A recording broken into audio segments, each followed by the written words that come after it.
नमस्कार, सुलगता सवाल देख रहे हैं आप और मैं हूं आपके साथ दिव्या सिंह। बंगाल में इन दिनों संदेश खाली को लेकर बवाल मचा हुआ है। पिछले 1.5 महीने से माहौल गरमाया हुआ है। ममता सरकार की मुश्किलें बढ़ती जा रही है। वहीं बीजेपी संदेश खाली में हुए महिलाओं के साथ अत्याचार के मुद्दे को छोड़ नहीं रही।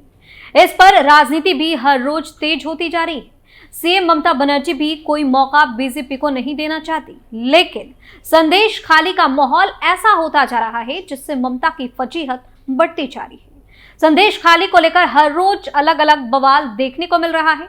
संदेश खाली को लेकर बीजेपी जितनी एग्रेसिव है, उतनी ही ममता बनर्जी की टेंशन बढ़ती जा रही है।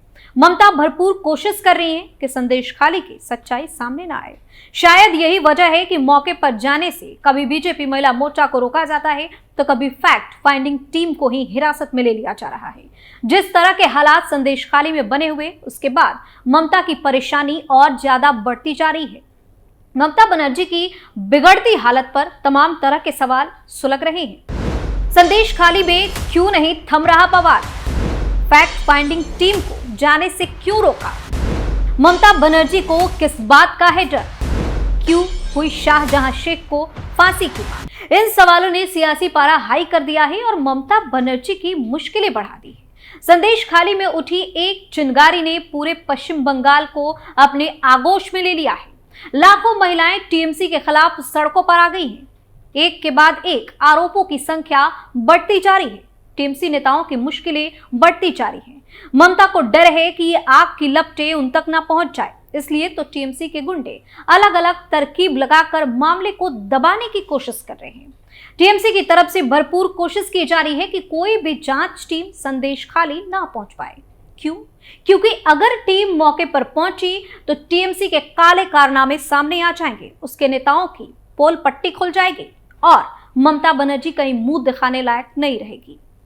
स्टोरी में आगे बताएंगे किसने की शाहजहां शेख को फांसी देने की मांग, गुंडागर्दी करने के बाद भी कैसे बचता रहा शाहजहां शेख। लेकिन सबसे पहले बात संदेश खाली जा रही फैक्ट फाइंडिंग टीम के साथ हुई बदसलूकी की।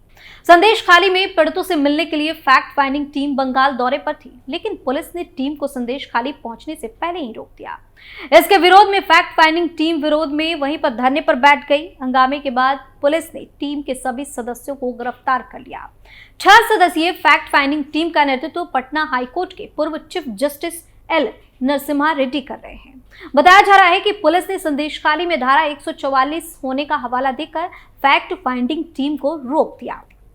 पुलिस ने टीम को भेजरहाट इलाके में रोका और फिर हंगामे के बाद वहीं से गिरफ्तार कर लिया।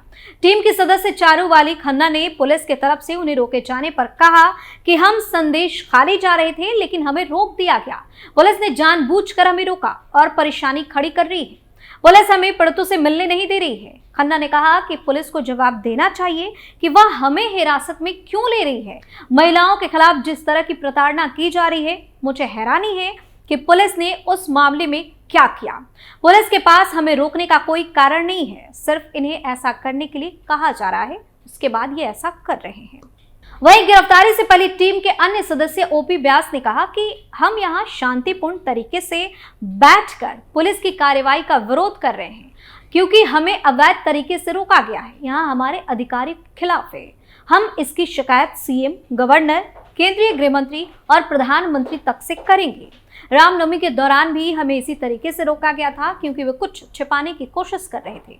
मुझे समझ नहीं आता है कि सरकार किस तरह की तस्वीर दिखाना चाहती है। राज्य में संवैधानिक ढांचा तबाह हो रहा है।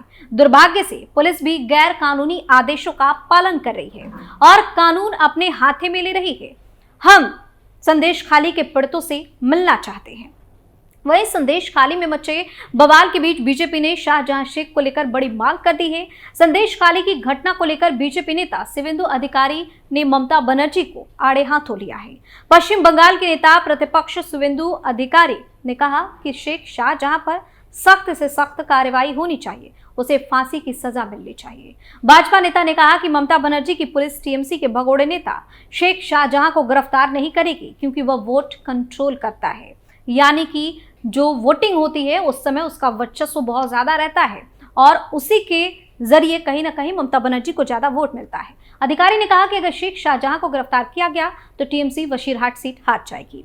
बीजेपी नेता यह भी कहा कि राज्य सरकार ने जो संदेश खाली में धारा 144 लगाई है वो केवल भाजपा नेताओं को रोकने के लिए लगाई गई है और जांच टीम को रोकने के लिए। संदेश खाली की घटना को लेकर सीबीआई और एनआईए जांच होनी चाहिए। बीजेपी नेता ने कहा कि पीएम मोदी की सरकार में ईडी और अन्य जांच एजेंसियों को काम करने की आजादी है, इसलिए संदेश खाली की घटना पूरे देश के सामने है। अधिकारी ने कहा कि हमें उम्मीद है कि मामला सीबीआई के पास जाएगा और शाहजहां 24 घंटे के अंदर जेल में होगा। सुवेंदु ने आरोप लगाया कि शेख शाहजहां 2013 में टीएमसी में शामिल हुआ था। उससे पहले सीपीआईएम में था। इस दौरान वह रिश्वत वसूली का काम करता था। वह एक भूमाफिया है। बता दें कि संदेश खाली का मामला अब सुप्रीम कोर्ट पहुंच चुका है। मामले में 6 मार्च को सुनवाई भी होनी है। सुवेंदु अधिकारी ने यह भी कहा है कि पश्चिम बंगाल में राष्ट्रपति शासन की स्थिति है, लेकिन वो इसकी मांग नहीं कर रहे हैं। उन्होंने कहा कि भाजपा ने पिछले 10 साल में जम्मू कश्मीर को छोड़कर कहीं भी राष्ट्रपति शासन नहीं लगाया। हमारी पार्टी का उद्देश्य जनता को जागरूक करके सत्ता परिवर्तन करना है। बंगाल में राष्ट्रपति शासन की स्थिति है, लेकिन एक भाजपा नेता के रूप में मैं इसकी मांग नहीं कर रहा। वहीं संदेश खाली की घटना पर पश्चिम बंगाल भाजपा अध्यक्ष सुकांत मजूमदार ने कहा कि ऐसी घटनाओं को सामने लाया जाना चाहिए। मैं किसी पार्टी के नेता के तौर पर विरोध नहीं कर रहा हूँ, बल्कि एक शिक्षक और पिता के तौर पर इसका जमकर विरोध कर रहा हूँ। हर किसी को अपनी आवाज उठानी चाहिए। हम पश्चिम बंगाल में महिलाओं के खिलाफ ऐसी घटनाएं दोबारा नहीं होने देंगे। लेकिन इन सब के बीच गौर करने वाली बात यह है कि शाहजहां शेख के इतने आतंक मचाने के बाद भी वो कैसे बचता रहा। दरअसल पश्चिम बंगाल के उत्तर 24 परगना के संदेश खाली के बेताज बादशाह माने जाने वाले टीएमसी नेता शाहजहां शेख के आदेश के बिना एक पत्ता तक नहीं हिलता है, ऐसा कहा जाता है। ईडी अधिकारियों पर हमले के बाद से ही वो लापता है। शाहजहां शेख और इसके समर्थकों के खिलाफ महिलाओं ने यौन उत्पीड़न से लेकर जबरन जमीन दखल का आरोप लगाया है और ये आरोपों की जो झड़ी है वो लगातार बढ़ती जा रही है। एक के बाद एक महिलाएं सामने आ रही हैं। उनके घरों में तोड़फोड़ की और आग लगा दी गई। उनका कहना है मामला अभी भी शांत नहीं हुआ है। हिंसा और बदले की आग में संदेश खाली जल रहा है, लेकिन शाहजहां शेख और उसके समर्थकों के जुल्म एक दिन के नहीं है। वर्षों से वह कानून के शिकंजे से बचते आ रहे हैं और उसकी गुंडागर्दी कई सालों से चल रही है। बता दें कि देवदास मंडल का 8 जून 2019 को अपहरण होता है। उसकी पत्नी अगले दिन अपहरण का एफआईआर दर्ज कराती है। बाद में कई टुकड़ों में एक शव मिलता है। डीएनए प्रोफाइलिंग से पता चलता है कि यह शव देवदास मंडल का है। इस मामले में आरोपी नंबर 1 शेख शाहजहां और उसके गुर्गे हैं, लेकिन जो चार्जशीट फाइल की गई उसमें शेख शाहजहां को आरोपी नहीं बनाया गया और जिनके नाम एफआईआर में नहीं थे उनको आरोपी बनाया गया। एफआईआर में जिन 23 के खिलाफ नामजद रिपोर्ट थी उनके खिलाफ चार्जशीट नहीं। ये चार्जशीट भी पुलिस ने हत्या के 3 साल बाद दाखिल की थी। इससे पहले भी प्रदीप मंडल और सुकांता मंडल का मर्डर होता है। दोनों अपनी गारमेंट की शॉप पर मौजूद थे। शेख शाहजहां और उसके गुर्गे आते हैं। प्रदीप मंडल को पॉइंट ब्लैंक के रेंज से सर के पिछले हिस्से में गोली मारी जाती है। मौके पर उसकी मौत हो जाती है और उसकी दोनों आंखें बाहर निकल जाती है। सुकांता मंडल को भी पॉइंट ब्लैंक रेंज से गोली मारकर उसकी हत्या कर दी जाती है। अभी तक इस डबल मर्डर का ट्रायल तक शुरू नहीं हुआ है। इस मामले में भी जिसका नाम एफआईआर में है उसको चार्जशीट नहीं किया गया और जिसका नाम एफआईआर में नहीं है उन्हें आरोपी बना दिया गया। इस डबल मर्डर में 5 लोग अभी भी फरार हैं, लेकिन कोर्ट से उनके वारंट अभी तक नहीं लिए गए। खास बात यह है कि इस एफआईआर में भी मुख्य आरोपी शेख शाहजहां ही है, लेकिन अगर आप एफआईआर की कॉपी देखेंगे तो उसमें शेख शाहजहां के नाम को ब्लैक पेंट से हटाने की कोशिश की गई है। प्रदीप, सुकांता और देवदास मंडल तीनों ही बीजेपी के कार्यकर्ता थे और तीनों अनुसूचित जाति से आते थे। शिकायत के मुताबिक 2019 में जब बीजेपी की लोकसभा में सरकार बनी तो संदेश खाली में बीजेपी के कार्यकर्ताओं की हत्या कर दी गई, क्योंकि ये लोग चुनाव में बढ़ चढ़कर बीजेपी का चुनाव प्रचार कर रहे थे। आरोप है कि शाहजहां शेख टीएमसी का बाहुबली नेता था और अभिषेक बनर्जी का करीबी। आरोप है इसलिए 3 हत्याओं में नामजद एफआईआर होने के बावजूद उसे गिरफ्तार नहीं किया गया। वहीं बिजली विभाग के अधिकारियों के साथ मारपीट के मामले में भी मुख्य आरोपी है और उसके खिलाफ कोर्ट से वारंट भी निकला हुआ है, लेकिन इस मामले में भी आज तक उसकी गिरफ्तारी नहीं हो पाई। इतना ही नहीं, आरोप तो ये भी है कि शाहजहां शेख ने बिजली विभाग के अधिकारियों को पहले उनके दफ्तर में जाकर पीटा और फिर अपने ऑफिस में बुलाकर भी उनके साथ मारपीट की। मृतकों की पत्नियों ने कोलकाता हाईकोर्ट ने याचिका डालकर इस मामले की सही जांच और कार्रवाई की मांग की है।